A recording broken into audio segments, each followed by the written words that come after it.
রাধে রাধে বন্ধুরা, তোমরা কেমন আছো? আশা করি তোমরা সবাই ভালো আছো। যে যেখান থেকে আমার ভিডিওটা দেখছো তাদেরকে জানাই অনেক অনেক ভালোবাসা, বড়দের আশীর্বাদ আর ছোটোদের ভালোবাসা নিয়ে একটি সুন্দর ব্লগ তোমাদের সাথে আজকে স্টার্ট করলাম। তো দেখো, এখনও ঘুমটা ভাঙেনি বলা ভুল, ঘুম ভেঙে গেছে। তো বাবুকে বললাম, বাবু একটু ক্যামেরা করে দে। ক্যামেরা করে দিল। আর দুদিন খুব রাত্রিবেলা বৃষ্টি হয়েছিল, বেশ ঠান্ডা ঠান্ডা লাগছিলো। তো সেই জন্য গায়ের চাদরটা দিয়ে শুয়েছিলাম। আগে আমার চাদর লাগতো না, কিন্তু এখন শরীর জন্ডিস হওয়ার পর থেকে কি হয়েছে কে জানে, একটু বৃষ্টি বাদলা হলেই গায়ে আমার একটা চাদর লাগে। চাদর গায়ে দিয়ে ছাড়া শুতেই পারি না।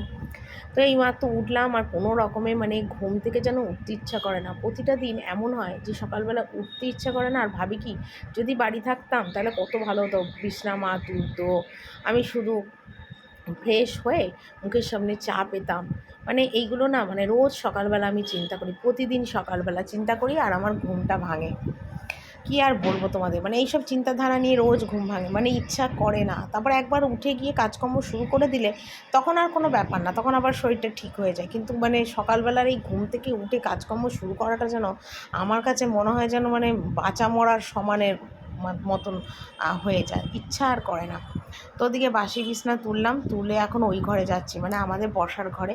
ওখানে তোমাদের দাদাভাইয়ের একটা জামা প্যান্ট আছে, যেটা কদিন ধরেই সমানে বলছে একটু কেচে দাও কেচে দাও, আমি আর কেচে দিয়ে উঠতে পারছি না। তো নতুন জামা প্যান্ট পাঞ্জাবি আর জিন্সের প্যান্ট কাচতে বলছে, তো কাচার হচ্ছে না। তো ও বিছনার মধ্যে ভাঁজ করে ওইভাবে রেখে দিয়েছে। তো আমি যেহেতু এখন বাসি জামা কাপড় ছাড়বো, তো সেই জন্য ভাবলাম চলো এটা নিয়েই যাই। নিয়ে গিয়ে একবারে কেচে ধুয়ে একবারে বাসি জামা কাপড় ছেড়ে ফ্রেশ হয়ে তারপর আবার নিচে আসবো। সকাল থেকে কাজের সমস্ত উলটপালট হয়ে গেছে, সমস্ত কিছু উলটপালট বলতে কি, প্রথমে বাসি জামা কাপড় ছেড়ে নিচে এলাম, এসে চা করে চা খেলাম, খেয়ে তারপরে আবার বাসন মাজতে বসলাম, বাসন মেজে আবার জামা কাপড় ছেড়ে তারপর আবার রান্নার কাছে হাত দিলাম। তো আজকে রান্না বলতে বিশেষ কিছু করছি না, এমনি নিরামিষ, মুসুরির ডাল, একটু মটর ডালের বড়া, আর আমার যেমন পেঁপে আলুর ঝোল হয় সেইটা করেছি। আর গরম গরম সবার পাতে ডিমের অমলেট ভেজে দেবো। যেমন বাবু এখন বড়া দিয়ে ডাল দিয়ে ভাত খাচ্ছে, খাওয়া হয়ে গেছে, এই যে হয়ে গেছে, হয়ে গেছে খাওয়া। আর আমার তো পেঁপে আলু ঝোল করেছি, সেটা আমি খাবো। আর গরম গরম ডিমের অমলেট ভেজে দেবো পাতে সবাইকে, সেইটি সবাই খাবে। তো বাবু খেয়ে নিক, তারপর যেটুকুনি আমি রান্না করেছি সেটুকুনিও তোমাদের কাছে অবশ্যই শেয়ার করবো, ঠিক আছে? রান্নাটাকে করে নিই। বড়া ভাজাটা হয়ে গেছে, আমার পেঁপে আলুর ঝোলটা একটু বাকি রয়েছে। আর শাশুড়ির একটা পেঁপে দিয়ে সজনে ডাঁটা দিয়ে আলু দিয়ে একটা তরকারি হবে অল্প, সেটাও বসিয়েছি। করে নিই, চলো তারপর তোমাদের দেখাই। রোজ একটা টাইম মতন মাফিক মতন কাজ করলে আমার খুব সুবিধা হয়, কিন্তু একদিন যদি কাজের একটু এদিক ওদিক হয়ে যায় না, আমার পুরো সকালবেলাতে কাজের রুটিনটা পুরো উলট পালট হয়ে চেঞ্জ হয়ে যায়, খুব অসুবিধা হয়। যেমন আজ সকালে এরকম হয়েছে। তো সকালবেলা উঠে যে বাসনগুলো মেজেছিলাম সেগুলোকেই এখন গুছোচ্ছি। রান্না কিন্তু আমার এখনও শেষ হয়নি, রান্না হয়ে গেলে তোমাদের দেখিয়ে দেবো। যেটাই করি না কেন সেটাই তোমাদের আমি দেখাই। সে ভাত করি, ডাল আলু সিদ্ধ করি, আর মাছের ঝোল ভাত করি, যেটাই করি না কেন সবটাই তোমাদের দেখাই। তো এখানে দেখো, আমি বাসনগুলো যে সকালে গুছিয়েছিলাম এক ঝুড়ি বাসন, সেগুলোকেই সব এখন গুছোচ্ছি, কারণ রান্না হতে আরেকটু টাইম লাগবে। আর দেখবে অল্প রান্না না, খুঁটিয়ে খুঁটিয়ে করতে কিন্তু আরও সময় লাগে, আরও দেরি হয়। আমার ক্ষেত্রেও ঠিক তাই, সেম ওই একই সমস্যা। অল্প রান্না করলেও বেলা 3টে বেজে যায়, আর বেশি রান্না করলেও বিকেল 3টে 3:30 বেজে যায়। আমার এই যে 3টে 3:30 যে ধরেছে, এইটা আমি কিছুতেই টাইমটাকে আর আগে করে নিয়ে আসতে পারছি না।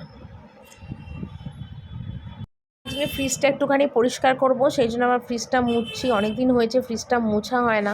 এমনিতে আমি সপ্তাহে সপ্তাহে করে ফ্রিজ মুছি। আর ফ্রিজ আমি এমনি কলিং টলিং কিছু দিয়ে মুছি না, প্লেন ভেজা ন্যাকড়া দিয়ে মুছি। আর যদি খুব বেশি নোংরা হয় তখন ভিম বা স্কচ ব্রাইট দিয়ে ডলে জল ন্যাকড়া দিয়ে মুছে দিই, খুব একটা বেশি আমার ঝামেলা হয় না।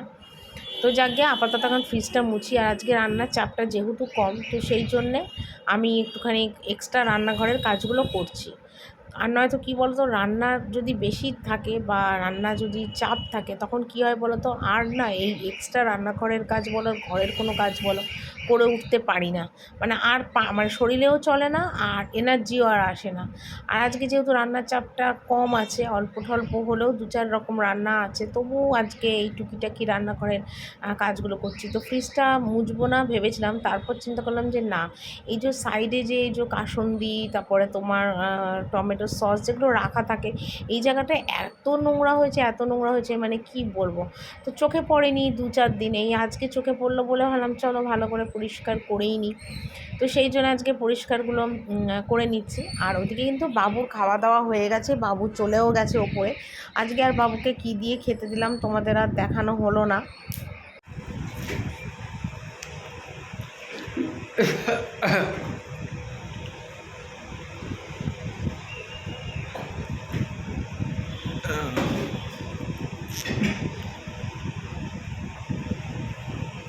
তো রান্নাঘরে রান্না বান্নার কাজ কমপ্লিট নিয়ে দেখো এখন গ্যাস ট্যাসগুলো মুছছি। তো বাবু নিচে এসেছিলো, কী যেন একটা নিতে যেন নিচে এসেছিলো। তো যেহেতু বাবুকে দেখলাম তাই বাবুকে বললাম বাবু তুই একটুখানি ক্যামেরাটা ধরে দে। তো বাবু সেই জন্য ক্যামেরাটা ধরে দিচ্ছে। একদিকে আমার সুবিধাই হলো, আর নয়তো চেয়ারের ওপর ফোন রেখে ক্যামেরা করতে হতো। তো সত্যি কথা বলতে কী বলতো, ফোনের স্ট্যান্ড থাকলে এতটা অসুবিধা হয় না, ফোনের স্ট্যান্ড নেই বলেই আমার এতটা অসুবিধা হয়। তার জন্য টাইমটাও অনেকটা লাগে কাজগুলোকে পুরো কমপ্লিট করতে। তো যেহেতু বাবু এলো, বাবুকে দিয়ে ভিডিওটা ক্যামেরাটা করাচ্ছি। তো তোমাদের আমি রান্নাঘরের এই গ্যাস ট্যাসগুলো মুছে নিই, তারপর তোমাদের একবারে রান্নাটা দেখিয়ে দেবো। আর টুকিটাকি কিছু বাসন আছে সেগুলো তোমাদের একবারে দেখিয়ে দেবো। খুব একটা বেশি বাসন নেই, আমি তো হাতে হাতে যা বাসন বেরোয় সমস্ত বাসনই কিন্তু মেজে ফেলি, মানে রাখি না। মানে সকালবেলা থেকে আবার কিন্তু প্রায় এক ঝুড়ির মতন আমার বাসন বেরিয়ে যায়, সকালের খাওয়া দাওয়া, চায়ের বাসন, রান্নার বাসন মিলিয়ে। কিন্তু আমি রাখি না, যা বাসন বেরোয় টুকটুক করে হাতে হাতে মেজে ফেলি।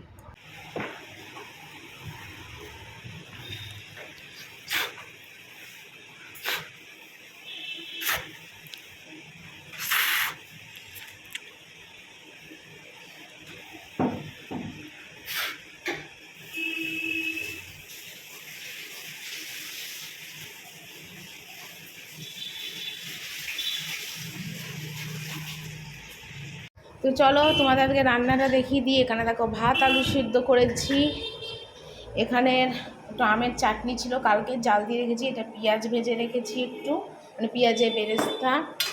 এখানে দেখো মটর ডালের বড়া, ডাল দিয়ে খাওয়ার জন্যে। আর এখানে একটু তরকারি করে রেখেছি, পেঁপে আলু গাজর আর তোমার কী বলে পুঁই ডাঁটা দিয়ে। আর এটা আলু সিদ্ধ, এটা আমার পেঁপে আলুর ঝোল, একটা বরবটি ডিম দিয়ে। আর এখানে আছে মুসুরির ডাল, কালো জিরে কাঁচা লঙ্কা ফোড়ন। ঠিক আছে, এই হলো আজকের আমার দুপুরের মেনু। পরে এলাম, আর কালকে কেচেছিলাম এই ভালো ভালো জামা কাপড়গুলো সব কেচেছিলাম কালকে। এই জামা কাপড়গুলোকে এখন এলাম তুলতে, এগুলো তুলে নিয়ে যাই, তারপর বাবুকে আবার পাঠাবো স্নান করতে।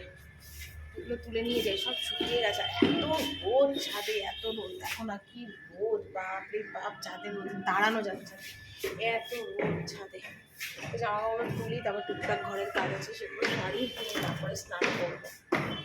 তো ওপর থেকে সমস্ত জামা কাপড়গুলো তুলে নিয়ে এলাম, আর তুলে এনে এখন এলাম এই বসার ঘরে বিছানার চাদরটা চেঞ্জ করব বলে। তো কালকেই ভেবেছিলাম করব, কিন্তু কালকে আর করে উঠতে পারিনি, শুধু বিছানার চাদরটা তুলে দিচ্ছি। পরে হয়তো আজকে আর কাচবো না, কেননা সপ্তাহে একদিন করে চাদরটা চেঞ্জ করি, তো মানে একটু সার্ফে ভিজিয়ে না রাখলে পরিষ্কার হবে না। তার সঙ্গে সঙ্গে মানে ভিজিয়ে কাচলে না মানে খাটুনিও কম, আরও ঘষাঘষি আছাড় দিয়ে কাচা অসুবিধা হয়, কষ্ট হয়। তো সেই জন্য আমি এই যেগুলো মানে একটু বেশি নোংরা হয় সেই চাদরগুলো সবসময় আমি ভিজিয়ে রাখি। তো ভিজিয়ে রাখলে সেই চাদরগুলো পরিষ্কারও হয়ে যায়। আর এখানে দেখো চাদরটা পেতে দিচ্ছি, ধোয়া চাদরটাই পাতলাম। আর তোমাদের দাদাভাই তো ছুটির দিনে এই ঘরেতেই শুয়ে টুয়ে থাকে, দুপুরে ঘুমায় টুমায় রেস্ট করে, দোকানে কোনো কাজকর্ম থাকলে করে। তো সেই জন্য এই ঘরেরটাও আমাকে একটু পরিষ্কার রাখতে হয় আর কি। আর যা গরম পড়েছে আর তোমাদের কি বলবো। আর আমাদের এই ঘরের ওপরেই ছাদ, তো তার জন্য এই ঘরটা প্রচণ্ড মানে দুপুরের থেকে রাত অবধি প্রচণ্ড গরম থাকে। আর সন্ধ্যের পর থেকে একটু একটু মানে হালকা হালকা ঠান্ডা হয়, কারণ অনেকগুলো জানলা আছে, সব খুলে দিই। তো চলে এলাম আবার এই ঘরেতে, আমার ঘরের এইগুলো সমস্ত একটু পরিষ্কার করব। তোমার বাবুর জলের বোতলগুলো সব ধুয়েছিলাম, তো জলগুলো সব বোতলে ঢাললাম। আর শোকেসের ওপরটা রোজই মোছা হয়, কেননা পাউডার টাউডার লাগানো হয়, তো পাখা চলে হাওয়ায় উড়ে একদম সাদা হয়ে যায়। তারপরে আবার তোমার কী বলবো, রাস্তার সামনে ঘর, সেই জন্য আরও ধুলো হয়। তো সেই জন্য এই জায়গাটা যেহেতু খাবার জল টল রাখি, সেই জন্য আমাকে রোজই এই জায়গাটা মুছতে হয়, তো সেটাই এখন মুছছি। তো টুকিটাকি ঘরের কাজকর্মগুলো সেরে একবারে চলে চলে যাব একদম স্নান করতে। অল্প স্বল্প কিছু কাপড় জামাও আছে, কাচতে হবে। মানে কাচাটা আমার রোজই থাকে, কিছু করি চাই না করি, মানে রান্না বান্না কাচা ধোয়া মানে বলে লাভ নেই, সব কাজই রোজ করতে হয়, কোনো কাজই বাদ দিলে চলে না। মানে একদিন যদি সেই কাজটা বাদ দিই তো পরের দিন আবার সেই কাজটা ডবল হয়ে যায়।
তো অনেক কটাই জামা কাপড় ছিল, সেগুলো কাচলাম। আর দেখো পুরো কাচতে গিয়ে পুরো নাইটি ফাইটি আমার ভিজে একাকার অবস্থা হয়ে গেছে। এখনও কাচ্ছি, মানে কিছুটা করে কাচ্ছি, কিছুটা করে মেলছি, ওইভাবেই আমি করছি। কারণ বাথরুমে না বেশি জামা কাপড় নিয়ে কাচা যায় না, খুব অসুবিধা হয়।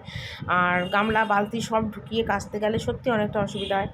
তো কিছুটা করে কেচে কিছুটা করে মেলছি, এইভাবে কাজগুলো করছি। আর ওপরের বারান্দাটা এত গরম, মানে কি বলবো তোমাদের, মানে গরমের জন্য না আমি যেন আর পারি না।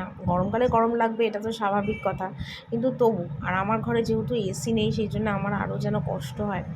মানে কি বলো তো, সারাদিনে কাজকর্মের পরে যদি ঘরে গিয়ে একটু ঠান্ডা এসিতে শুতে পারতাম তাহলে কত ভালো হতো বলো তো। কিন্তু সেইটা না একদম করে উঠতে পারি না, এটাই আমার মানে বেশি কষ্ট হয় আর কি। তো যাকে সবার কপালে তো সব কিছু হয় না, যার ভাগ্যে যেরকম আছে সে তার ভাগ্যে তো মানে সেইটুকুনি হবে। ভগবান সবাইকে মাপঝোঁক করেই দেয়।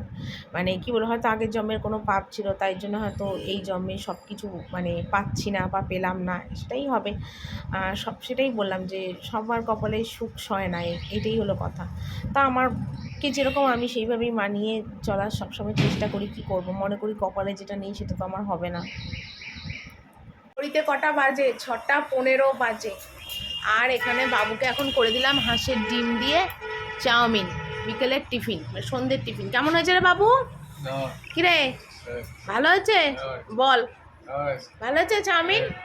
তো একদম সাদা মাটা করেই করে দিলাম, কারণ প্রচণ্ড গরম পড়েছে। রিচ করে দিলাম না, একদম হলুদ ছাড়া প্লেন, তেল দিয়ে একটু নাড়াচাড়া করে, কাঁচা লঙ্কা কুচি, আলু ভাজার মতন একটু ডুমো ডুমো করে আলু, একটা ডিম দিয়ে হাঁসের ডিমের চাউমিন করে দিলাম। আর ওদিকে দেখো আমার জামা কাপড়ের পর্বতমালা হয়ে রয়েছে, কাচ্ছি। আর ওই চেয়ারে এনে সমস্ত রেখে দিয়েছি, ভাঁজ করার টাইম নেই। দেখি হয়তো এখন একটু ভাঁজ করবো, না ভাঁজ করলে হবে না, কারণ ওখানে জামা কাপড়, ভালো জামা কাপড়ও সব রয়েছে, এগুলো সব গুছাই এখন।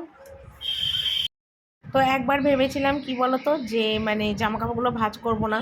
তো তারপর চিন্তা করলাম যে না, জামাকাপড়গুলো ভাঁজ না করলে হবে না, ভাঁজগুলো সব করি। কেননা যদি এখন মানে আলিস্যিতে ধরে যায় না, তাহলে আমাকে এখন শুয়ে পড়তে হবে, আর ইচ্ছা করে না। যদিও সারাদিন কাজকর্মের পরে সব মানুষেরই একটু রেস্টের দরকার, কিন্তু এই যে বললাম যে সবার ভাগ্যে সব কিছুই সয় না, সবার কপালে সুখ সয় না, যার কপালে যেরকম। 6 দিনে তো বিধাতা লিখেই দিয়ে যায় না যে সারা জীবন সারা জনম কি আছে কপালে। তো যাকে এখানে সব জামাকাপড়গুলো দেখছি, সব আগে পিছে করে আলাদা আলাদা করে ভাঁজ করতে হবে। নাইটি আলাদা, ছেলে জামা প্যান্ট, তোমাদের দাদাভাইয়ের জামা প্যান্ট সব আলাদা করে ভাঁজ করতে হবে। তো চলো বন্ধুরা, সন্ধে তো হয়েই গেল, আজকের ভিডিওটা এখানেই শেষ করছি। কালকে একটা সুন্দর ভিডিও নিয়ে চলে আসবো, আশা করি তোমাদের ভিডিওটা অনেক ভালো লাগবে। প্লিজ তোমরা আমাকে একটু সাপোর্ট করো, ভালোবেসো। আজকের মতন বিদায় নিলাম, টাটা।